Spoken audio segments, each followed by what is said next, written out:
आपको पता है भारत में एजुकेटेड अनएम्प्लॉयमेंट बहुत है। मतलब लोग काफी हाईली एजुकेटेड हैं, पर उनको या तो जॉब नहीं मिलता, या वो जॉब मिलता है जो जो वो डिजर्व नहीं, उससे कम मिलता है। सपोज एक इंजीनियर है, तो भारत में हजारों लाखों इंजीनियर डॉक्टर्स जो कि काफी यूजफुल होते हैं, वो बेरोजगार हैं। या तो बेरोजगार है या अंडर एम्प्लॉयड है। जो कॉर्पोरेट फील्ड में जो जो रिपोर्ट आता है, उनके वहां लाखों की संख्या में, hundreds of thousands of post खाली पड़े हैं। तो प्रॉब्लम क्या है? एजुकेटेड लोगों को रोजगार नहीं मिल रहा। जो रोजगार देने वाले हैं वो भी कंप्लेन कर रहे हैं कि हमें सही लोग नहीं मिल रहे हैं, हमारे यहाँ पोस्ट खाली है। और जो एजुकेटेड है वो कंप्लेन कर रहे हैं कि हमें कोई रख नहीं रहा है, पैसा नहीं दे रहा। तो प्रॉब्लम क्या है?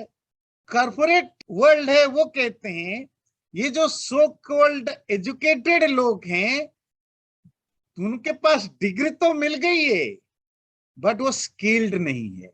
वो भारत में क्या है कि पिछले 25-30 साल से काफी छोटे बड़े ये सब प्राइवेट इंजीनियरिंग मेडिकल कॉलेज खुल गए। 10 रूम का एक कॉलेज है, हॉस्पिटल नहीं पर मेडिकल कॉलेज है, डिग्री मिल जाती है एमबीबीएस की। मोटा लेते हैं डोनेशन, माँ बाप पीछे पड़ते हैं, बच्चे को तो मैं डॉक्टर बना के ही छोड़ूंगा। बच्चा 70% भी नहीं लाता, किसी काम का नहीं है, नहीं तुझे तो डॉक्टर बनना पड़ेगा। जहां भी एप्लीकेशन डालता है रिजेक्ट हो जाता है, तो जाता है ऐसे प्राइवेट संस्थाओं। वो कहते हैं हम ले लेंगे 50 लाख की, हम लेंगे डोनेशन, 60-100,000 की, करोड़ की लेंगे, एडमिशन करा देते हैं।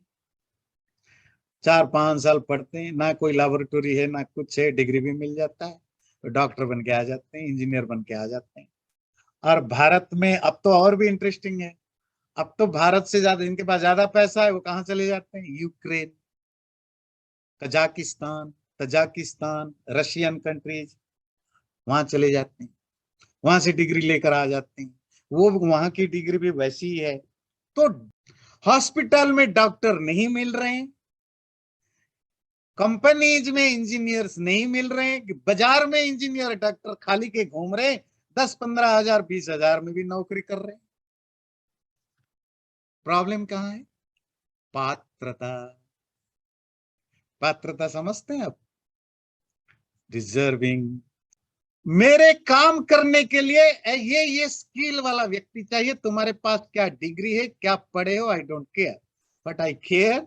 मुझे अपनी कंपनी में ये काम कराना है, तुम ये कर सकते हो तो आओ। अगर झूठ मूठ बोल के आ भी गए, 2 महीने 6 महीने 1 साल देखा तुम वो नहीं कर पाते हो, निकाल देते हैं। पोस्ट अभी भी खाली है। स्पिरिचुअलिटी में यही रूल लागू होता है। करोड़ों लोग स्पिरिचुअल प्रैक्टिस करने की दावा कर, मतलब इंजीनियरिंग और मेडिकल साइंस की डिग्री ले रखे, स्पिरिचुअलिटी के मामले में अपने आप को क्वालिफाइड समझते हैं। पर सच पूछो, अंदर अगर टच मार के देख सकते हो, देखो अंदर वैक्यूम में वॉइड है, कुछ नहीं, उल्टा और जैसे आम लोगों से भी ज्यादा फ्रस्ट्रेशन। कोई कृपा हुई नहीं, कोई स्पिरिचुअल एक्सपीरियंस हुआ ही नहीं। क्यों नहीं हुआ? तुम नकली इंस्टीट्यूशन में डिग्री लिए हो, या गलत तरीके से पढ़े हो, या ठीक से पढ़े नहीं हो। मतलब तुम पढ़े लिखे हो सकते हो, पर तुम स्किल्ड नहीं हो। और स्किल केवल पढ़ने से नहीं आता, सुनने से नहीं आता, स्किल तो प्रैक्टिस भी करना पड़ता है, एक्सपीरियंस भी लेना होता है, इंटर्नशिप में भी जाना होता है। वो सब तुमने किया ही नहीं, खाली थ्योरी पढ़ के आ गए। और जब तुम्हारे अंदर स्किल आ जाता है, तो कंपनियां तो कॉलेज प्लेसमेंट करके तुम्हें ले जाएंगे। तुम तो सेकेंड ईयर में, थर्ड ईयर में भी पढ़ो, तो भी कंपनियां देख लेती हैं ये तो टैलेंटेड है भाई। तुम जब पढ़ाई पूरी करोगे तो सीधे हमारे पास आना। और कहीं दूसरी कंपनी तुम्हें ना ले जाए, तो तुम रेट भी उनका इतने बढ़ा देते हो। अगर मार्केट में $1 लाख है, तो आप कहोगे मैं 1.5 लाख दूंगा, आ जाना। अगर 1.5 लाख और कहीं मिल जाए तो भी मेरे पास आना, मैं उसको आपको 25,000 और एक्स्ट्रा बढ़ा दूंगा, पर आना मेरे पास।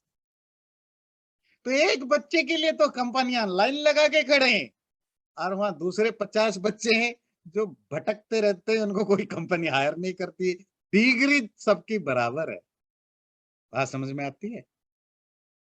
पात्रता, तुम पात्र बन जाओ तो कंपनियां तुम्हारे घर आकर के ऑफर करते, लो पैसा लो आओ। और पात्र नहीं हो, तुम दरवाजा खट पीट पीट के ठोक ठोक करके रोज सुबह से शाम चप्पल घिस घिस करके जाते हो, मिलता नहीं, मिलता है तो अंडर एम्प्लॉयड होते हो। स्पिरिचुअलिटी में कोई मैटेरियल प्रूफ तो है नहीं। वो तो अंदर की बात है, जिसको पता है उसको पता है वो ऊपर क्या बोलता है आप मानोगे, पर अंदर से वही है। तुम जब योग्य बन जाओगे ना, तुम जब पात्र बन जाओगे, परमात्मा की कृपा या उसकी जो आशीर्वाद, जो जो दया, तुम फील करने लगोगे। तुम्हें तो फील होगा, तुम्हें उसकी प्रसाद की रियलाइजेशन होने लगेगा, और उसकी प्रसाद से ही तुम आगे बढ़ोगे, आगे बढ़ोगे, आगे बढ़ोगे। तुम्हें रास्ता अपने आप दिखता जाएगा, रास्ता क्लीन होता जाएगा। जब तक वो उसकी कृपा ना हो, तुम अचीव नहीं कर सकते हो। और उसकी कृपा तब तक तुम्हें रियलाइज नहीं होगा जब तक तुम डिजर्व ना हो। और तुम्हें डिजर्व बनाने के लिए ही ये सारे योग, कर्म, भक्ति, उपासना, साधना ये सब बने।